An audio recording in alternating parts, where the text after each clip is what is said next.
am what you might call a practicing atheist. I'm quite happy to be an atheist because I think actually God likes atheists better. We never ask him for anything. We're not bothering him all the time saying, oh God, please help me, I'm with this thing. And as a practicing atheist, there's certain things that I travel around the world, and no matter where I go, somebody called Gideon leaves me this book to read.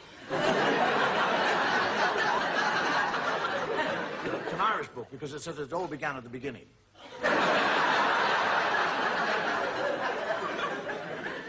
There are certain things that, when I read the Bible, and I do read the Bible, that I find difficult to understand. I mean, if God has been there forever, what was he doing before he got to us? I mean, what was he out there doing? Was he sitting there going, bored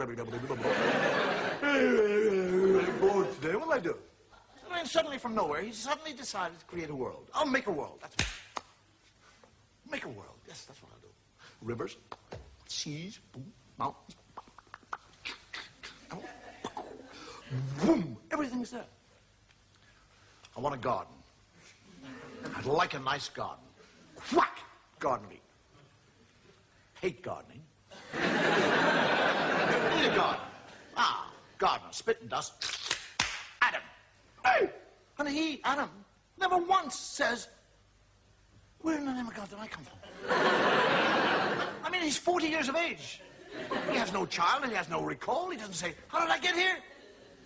But he's quite happy. He just kind of trundles around the garden, working away. And God is looking at him. And he sees that Adam is happy.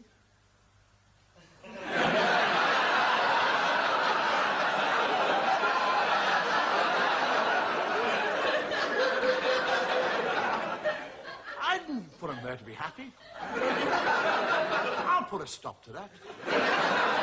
And God, during the night, sneaks down like a thief and steals, doesn't ask, doesn't request, steals it. His rib. And from his rib, he makes woman. And Adam wakes up in the morning, he's a real thickie. He's lying there, and there's somebody else, he doesn't say, where did you come from? How the hell did you get here? Where did you get those lumps?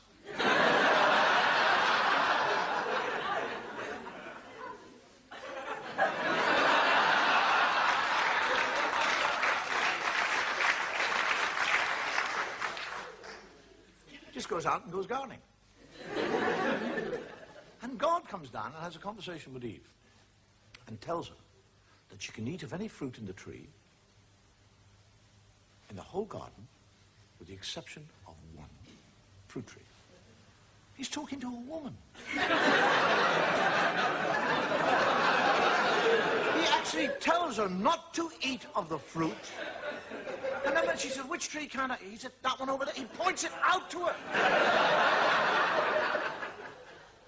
And when he goes and hides, and she sneaks up to the tree, and a snake comes down and has a conversation. A snake. Now, if I see a snake, I'll back off. One starts talking, I'll crap myself.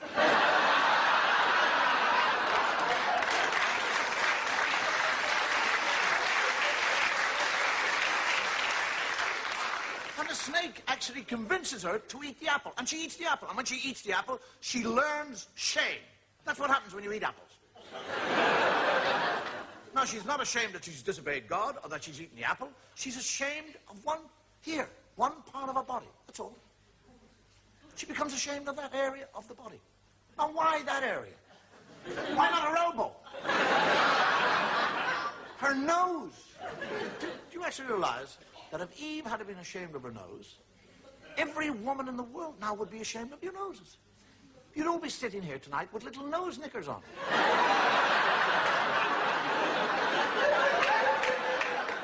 Men would be in nightclubs watching totally naked ladies with G-strings on their nose. Take them off. Oh, I saw a nose.